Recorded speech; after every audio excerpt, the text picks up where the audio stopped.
Hello လေးလောက်ပါこんにちはကိုကကျွန်တော်တောင်ပေါ်တက်နေပါက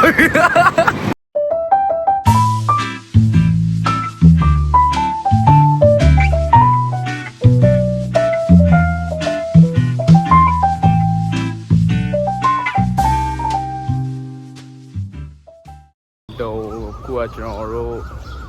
ကာစီကိုသွားနေပြီပေါ့နော်ဒီ luxury ပေါ့ကျွန်တော်နေတဲ့နေရာခုကားသွားစီးပါမယ်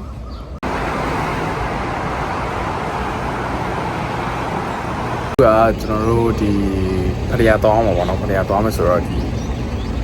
ကားစီးရဲ့နေရာပေါ့နော်ကားစီးနေရာဆိုတာကျွန်တော်တို့ကြောင်းပါပဲဒီမဟာကျွတ်လောင်ကောင်းပေါ့နော်ဒီမှာကားစားစီးပြီးတော့ကျွန်တော်တို့ဖရရသွားမှာပေါ့နော်ဆိုတော့ like ကြပါဦး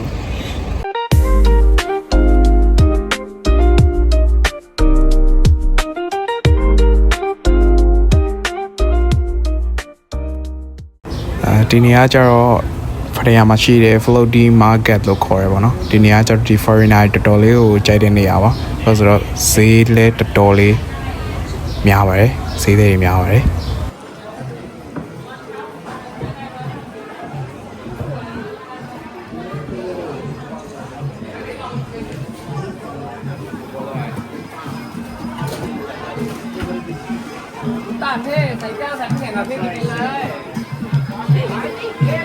ခုမြင်တွေ့နေရတာတော့ဒီ time မှာဆိုရင် sea boxing လို့ခေါ်ရပါတော့ဒီ YouTuber I show speed တောင်းလာသွားတဲ့နေရာပါ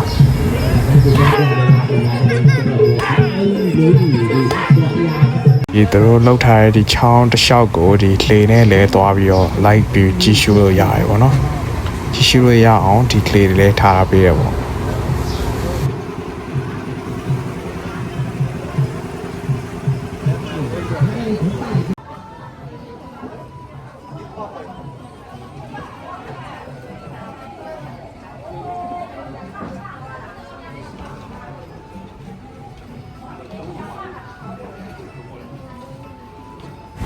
ဒါကြတော့ crocodile barbecue ပေါ့နော် try မယ်ဆိုပြီးတော့မ try ခဲ့လိုက်ရပါဘူးဘောကမနောင်းတာအရဆုံးပါခုမြင်တွေ့နေရတဲ့ဖရားကကြတော့ဒီပတ်တရားမှာတော်တော်လေးကိုနာမည်ကြီးတဲ့ဖရားတွေမှာပါဝင်နေပေါ့နော်သူကလေဆာနဲ့ဖရားပုံထွင်းထားတာပေါ့နော်ဒီဖရားကနေကျွန်တော်တို့ပြန်ထွက်လာပြီးတဲ့အချိန်မှာကားကိုတောက်လျှောက်စီးခဲ့ရပါတယ်ည8 နာရီလောက်ထိပေါ့ Oh my god ဒီကားမဟုတ်လားနေထားတော်တော်လေးမန်းနေပြီဟိုမှာတက်လိုက်တစ်ပြက်2 နာရီမှပဲကျွန်တော်တောင်စတက်မှာပေါ့နော်ဒါကကြတော့ကျွန်တော်တို့ဒီညအိပ်ဖို့ပေါ့နော်မနေ့ပြန်ဆက်ပြီးခီးဆက်ဖို့အတွက်အနားယူမဲ့နေရပါခုကကြတော့ကျွန်တော်တစ်ချက်ထိုင်ပြီးတော့အနားယူပြီးတော့ရေမိုးချိုးပြီးရင်တော့ကျွန်တော်တို့ညစာသွားစားပါမယ်ညစာစားပြီးရင်တော့နားပါတော့မယ်ခင်ဗျာ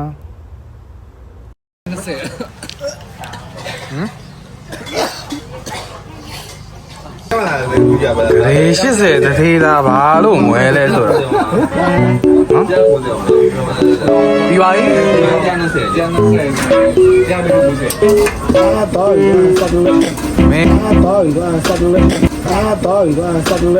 မင်းဝါညစာစားပြီးတော့ကျွန်တော်တို့9 နာရီလောက်ပဲအိပ်လိုက်ရပါတယ်မနေ့3 နာရီထိုးရပါတယ်3 နာရီထိုးတော့ကျွန်တော်တို့ breakfast စားပြီးတော့တောင်ပေါ်ကိုတက်ဖို့အတွက်ကားသွားဆောက်ရပါတယ်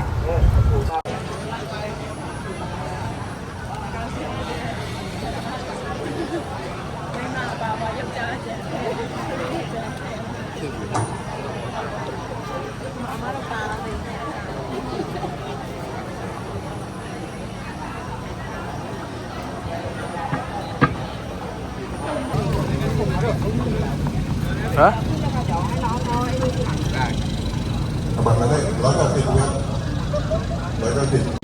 ဒီဘက်နေတက်မှာလား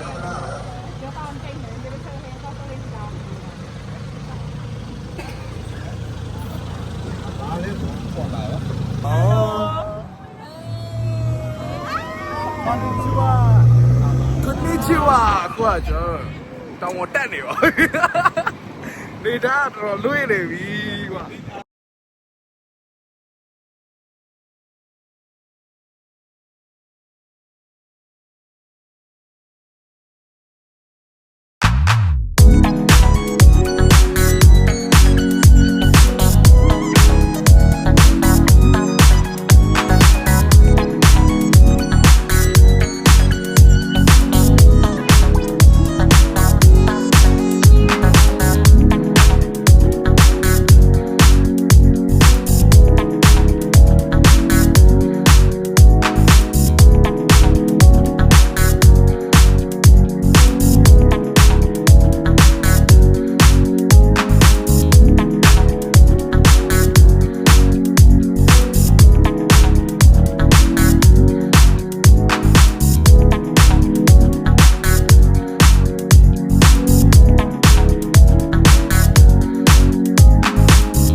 အခုကကျွန်တော်တို့ဒီတောင်စတက်နေပြီပေါ့နော်လူတွေကတော်တော်လေးများပါတယ် foreigner တွေလည်းတော်တော်များပါတယ်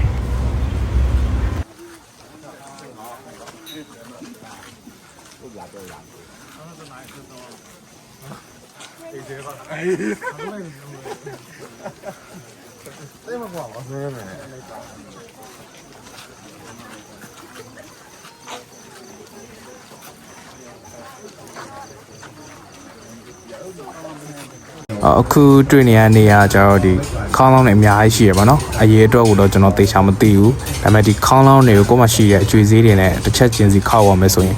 ဒီလက်လက်ပါတိုးသွားတယ်လို့တော့ပြောကြရဗျ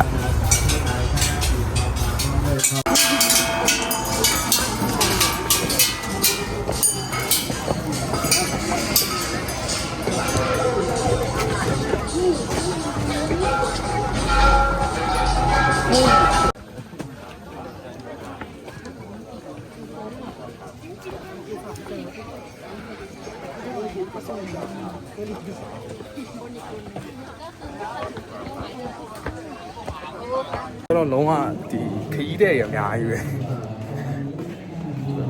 တော်တော်ဟိုဖြစ်မှတယ်တို့မြန်မာနိုင်ငံမှာဆိုကြိုက်ထီကိုပုံစံလေအဲ့လိုမျိုးပုံစံဖြစ်မှတယ်ဆိုအများကြီးပဲအဲ့ဒီကြာအကုန်လုံး Let's go စက်တက်လိုက်ပါဦးမယ်အပေါ်ရောက်မှပဲထည့်ရမယ် ในไต้หวันเพิ่งเริ่มเมื่อ5 ปีนะแต่เริ่มตั้งแต่สมัยหลวงปู่เทียน my goodness ท่านยังมีชีวิตอยู่นะก็มากกว่า40 ปีนะครับผมครับตอนนี้หลวงพ่อพระประหลัดรอบกับ ဒါအပေါ်ဖျားရှင်ပြင်ပေါ့နော်တော်တော်လေးလူများတဲ့နေထားပေါ့ เทียนนะครับให้ออกมาที่งานต้น မနက်ပိုင်းဆိုတော့လူကအရန်အေးတယ်ဗျာမြူတွေကတော်တော်ထုနေတာ นะครับเสร็จแล้วท่านที่เข้าไปกราบไหว้ขอพรขอพร တော်လေးကို ทางด้านในขอที่ขอพรมีความดีใจ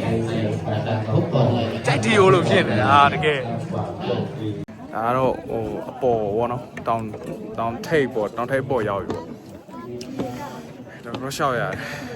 ဘာမှတော့မမြင်အောင်မြူနေနဲ့အုပ်နေတယ်ပေါ့နော် ก็เนี่ยกลัวมันหล่นอยู่ လူတွေတော်တော်များတယ် เดี๋ยวขึ้นไปก่อน โอเคအခုတွေ့နေရတဲ့နေရာကျတော့ဒီနေထွက်လာတဲ့အချိန်ကိုကြည်ဖို့ပေါ့နော်ဒီနေရာလေးလောက်ထားပေးတယ်ပေါ့ဒီတောင်ပေါ်မှာတော်တော်များများဒီနေထွက်တာကိုလာကြည့်ကြတယ်ဓာတ်ပုံရိုက်ကြတယ်ပေါ့အဲ့မှာသူကတော်တော်လေးများပါတယ် เอ้านู่นน่ะ โอ้ ก็พาแดง ไม่เห็นคนฟังไงแต่ก็ว่าไปไหนต่อมองไม่เห็นทาง အခုရောက်နေတဲ့နေရာကျတော့ဒီအဝတ်အနီရောင်ပေါ်မှာကိုစုတောင်းခြင်းတဲ့ဟာတွေကိုရေးပြီးတော့ဒီတစ်အကိုင်းတွေမှာခြီခဲလို့ရတယ်ပေါ့နော်အဲ့လိုမျိုးပေါ့လူတွေတော်တော်များပါတယ်ဒီမှာ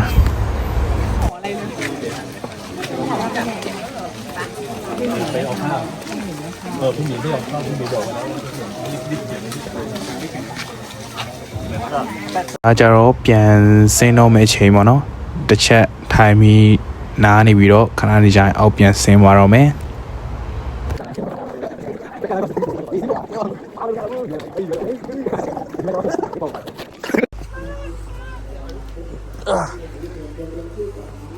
呀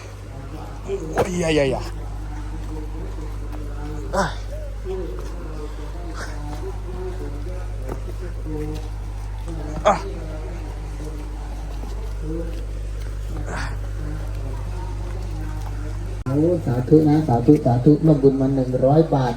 นะก็เป็นญาติโยมชาว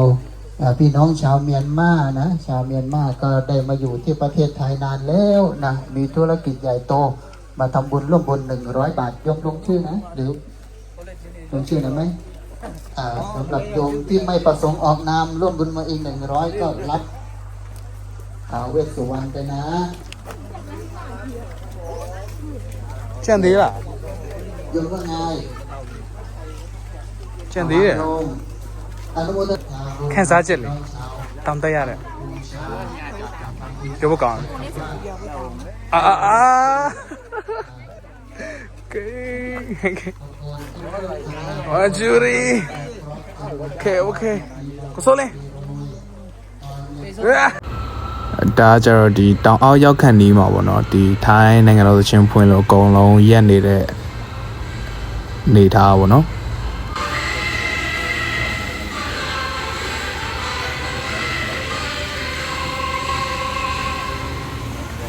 အောက်ကိုပြန်လဲလို့ရောက်ရှိပါပြီခင်ဗျာခုဆိုရင်တော့တောင်ကြီးကိုကားနဲ့ပြန်ဆင်းပါမယ်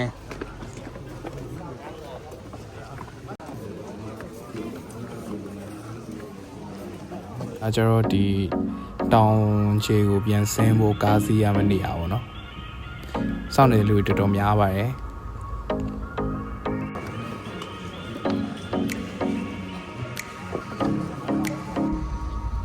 ခုကအောက်တောင်အောက်ကိုပြန်ဆင်းနေပြီပေါ့နော်တောင်ကြီးပေါ့နော်ကားပြန်စီးနေပါပြီ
စောထိကြည့်ပေးခဲ့ကြရဲ့တယောက်ချင်းစီတိုင်းအားလုံးကျေးဇူးတင်ပါတယ်နောက် vlog ဒီမှာလည်း